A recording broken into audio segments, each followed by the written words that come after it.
रिवायात के अंदर आता है कि इब्राहीम अलैहिस्सलाम ने जब हरम काबा की इब्तदाई तौर पर तामीर कर दी तो अल्लाह पाक ने फरमाया कि इब्राहीम आप इस काबे की तामीर के बाद पहाड़ पे खड़े हो जाओ और मेरे बंदों को इस घर के तवाफ़ की दावत दो।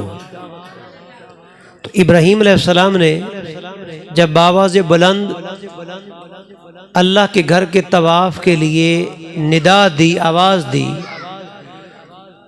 तो सूफिया लिखते हैं कि आलम अरवाह के अंदर भी तमाम रूहों ने जो अभी क़यामत तक आनी थी सब ने निदाए इब्राहीमी को सुना और सुनकर जिन्होंने लब्बैक कहा आलम अरवाह में भी, क्या आलम अरवाह में भी जिन्होंने लब्बैक कहा कि हम हाजिर हैं, उनको अल्लाह पाक जब वो क़यामत तक आएंगे अपनी अपनी बारी पे पैदा होंगे तो अल्लाह पाक एक ना एक दिन अपने घर में उन्हें बुलाएगा। तो मैं बताना चाहता हूँ कि आप वो खुशकिस्मत और अजीम लोग हैं, मेरी बेटियाँ और बहनें भी और आप भाई और बुजुर्ग भी, सारे बेटे भी जवान, आप वो खुश नसीब हैं जिन्होंने आलम अरवाह में भी इब्राहीम अलैहिस्सलाम की आवाज़ पर लब्बैक कहा था। यानी आप इस चश्मे तसव्वुर में लाए ना, अपनी खुशकिस्मती पर देखें कितनी अजीम खुशकिस्मती है आपकी। बहाना बने ताहिर भाई और इनका दोस्त, मगर आवाज़ आपने लब्बैक खुद इब्राहीम अलैहिस्सलाम की आवाज़ पर कहा हुआ है। तो जिन्होंने पैगंबर की आवाज़ पे लब्बैक कह दिया हुआ है, इस तसव्वुर में सोच में डूबकर अपनी खुशकिस्मती पर नाज करते हुए इस सफ़र पर रवाना हो और फिर आंसुओं की एक बरसात आंखों से जारी करते हुए कि वाह वाह कितनी बार ताला तेरा करम है कि तूने हमें तौफीक दी थी कि हमारे आका अलैहिस्सलाम के जद्दे अमजद इब्राहीम अलैहिस्सलाम की आवाज़ पर हमने लब्बैक कहा था। और उसके साथ साथ मैं ये अर्ज़ करना चाहूँगा कि जब इस खुशकिस्मती को तसव्वुर में लाएंगे तो जिस कैफियत में, अब उम्रा क्या है, अब रोज़ा रसूल की हाज़री, हरम काबा का तवाफ़, ये दोनों शहादतें मिल रही हैं। और इस वक्त जिस कैफियत में आप बैठे हैं, इस वक्त आपकी सोचों में न दुनिया है, न कारोबार है, न बीवी बच्चे हैं, न दुनिया के जमीले, न लड़ाई, न झगड़े, थाने कचहरियाँ, मुकदमे, ये रिश्तेदारियों की लड़ाइयाँ, क्लैश आपस के, बेटे और बेटियों के रिश्तों के मामले, इन तमाम तसव्वुरात से बाला फ़कत अल्लाह का तसव्वुर, अल्लाह के रसूल का तसव्वुर, रोज़ा रसूल के तकने का तसव्वुर, उस तसव्वुर में है ना।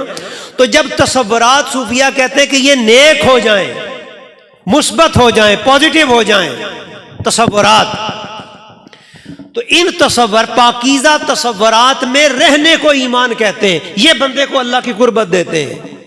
तो पैगाम सिर्फ ये देना चाहता हूं कि इस सफ़र के दौरान आप ये अज़्म करें कि बारी ताला जिस कैफियत में दिल अब है, जो ख्यालात और ख्वाहिशात आरजू है कि कब वो वक्त आए जब जहाज वहां पर लैंड करे और पहली निगाह हरम काबा पर पड़े, फिर वो जब तक चुकेंगे तो फिर दिल में जुस्तजू पैदा होगी कि अब महबूब का डेरे पे चले।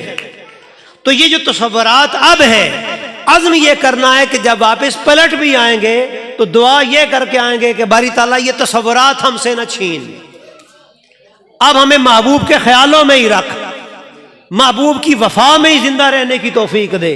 तो उम्रे और हज का मकसद ही ये है कि जब बंदा वहां जाए, वापस पलटे तो फिर वो ना रहे जो पहले था, फिर वो बदल जाए। और अगर वापस आके भी पलटना नहीं तो फिर याद रखे कि एक सादत तो है मगर एक फेरा ही है बस, इसके सिवा कुछ नहीं। अगर वापसी पे आके जिंदगी ना पलटे और बदले ना, रवैया ना बदले, अखलाक ना संवरे, इल्म तरक्की ना करे, कुरान से नाता ना जुड़े, नमाज से नाता ना जुड़े, अल्लाह की याद से प्यार ना हो, अल्लाह के महबूब की याद में मुस्तक़िल रहना ना हो, हर वक्त दुरूद और सलाम की आपका आदत आप अपना के नहीं आए, तो इसका मतलब है कि आपने उम्रे का हक अदा नहीं किया। बेशक वहां तवाफ भी कर लिया। तो मकसद ये है कि वो, मैंने कहा ना, ईमान मुस्बत ख्यालात का नाम है। यानी दिल में ये जो नमाज, रोज़ा, हज, ज़कात जितना भी हम पढ़ते हैं, ये असल मकसद नहीं है। असल मकसद है कि इनके ज़रिए से अल्लाह का ख्याल और अल्लाह के महबूब का ख्याल, अल्लाह की मोहब्बत हर मोहब्बत पर गालिब हो जाए, औलाद की मोहब्बत भी पीछे रह जाए, बीवी बच्चों की मोहब्बत भी पीछे रह जाए, हर मोहब्बत पर अल्लाह उसके रसूल की मोहब्बत छा जाए। ये उम्रे का मकसूद है, मकसद है उम्रे का, ताकि वो तके सुनहरी जालियां। अब ये दरूद पढ़ती सातों में, इस्तगफार करती लम्हात में, जब अब सफ़र पे रवाना होंगे, फिर तलबिया पढ़ते चले जाएंगे, फिर जहाज का सफ़र, वहां पर जब हर में और काफिला दर काफिला ग्रुप की शक्ल में नमाज के लिए जाएंगे, तो उस वक्त जो कैफियत दिल की होंगी, आप ये अज़्म करें कि बारी ताला हमने जो बेहतर दुआ मांगनी है, सब दुआएं और भी मांगे, बच्चों के लिए मांगे, उनके मुस्तकबिल के लिए मांगे, जो हाजत है ये भी अल्लाह से ही मांगनी है। मगर मैंने कहा जो सबसे बड़ी आरजू है कि बारी ताला जिस सफ़र पे तूने जाने की तौफीक दी है और जो ख्यालात अब दिए हैं तूने, इन ख्यालात को हमसे ना छीनना। दुनिया पीछे रह जाए, अब तेरा ख्याल दिल पे छा जाए, तेरी रजा के लिए जिंदगी गुजारूं और तेरी रजा हर शय से मुझे ज्यादा महबूब हो जाए। ये उम्रे का मकसद है। लेकिन आका साहब मेराज की रात जब गए अल्लाह की बारगाह में, तो काबा कौसैन और अदना की मंजिलों पर पहुंचे, और पहुंचने के बाद अब देखना, जब महबूब का दीदार कर लिया तो कोई है ऐसा माई का लाल जो महबूब की कुर्बतों में चले जाए और फिर हम जैसे निकम्मों के लिए वापस भी आ गए। सूफिया कहते हैं कि बड़ा मौजज़ा तो था मेराज, मगर उससे बड़ा मौजज़ा ये था कि अल्लाह का दीदार छोड़कर, अल्लाह की कुर्बत छोड़कर हुजूर हम जैसे निकम्मों को संवारने के लिए वापस आ गए।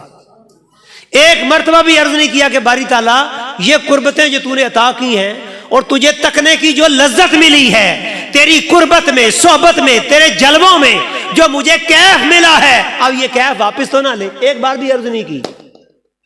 अदब देखें, अदब। हालांकि कौन हम में से कौन अंदाजा कर सकता है कि जब अल्लाह की कुर्बत में हुजूर गए होंगे तो हुजूर को क्या लज्जत मिली होगी, मगर अर्ज नहीं किया। अदब का पैकर बने रहे अल्लाह की बारगाह में, वापस पलट आए हम जैसे निकम्मों के लिए। तो अल्लाह ने क्या करम किया, फरमाया महबूब तू अपनी उम्मत के लिए वापस पलट रहा है, मगर हम तुम्हें ये इनाम दिए देते हैं।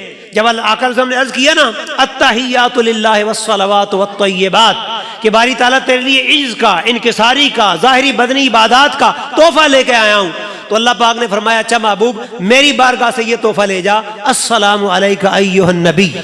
अब उसकी तफसीर का मैं जुमला कहना चाहता हूँ। माना ये कि महबूब तू अब गुनाहगार उम्मत के लिए वापस पलट रहा है और दावत दीन के काम के लिए बढ़ रहा है। जा तुझे ये इनाम देते हैं कि तू अब पलट कर मक्का की गलियों में खा, ताइफ के बाजारों में पत्थर खाए, खा किसी बुढ़िया माई की गठड़ी सर पे उठा के सख्त सफर करे, खा कुफार के ताने सहे, मगर तेरा दिल हम काबा कौसैन और अदना की मंजिलों पर ही रखेंगे।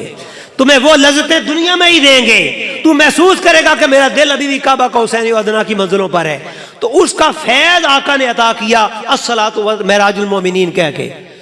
ये नमाज उम्रा ये इसलिए है कि अल्लाह हमें उस कैफियत में रखे कि उसके तसव्वुर में रहे।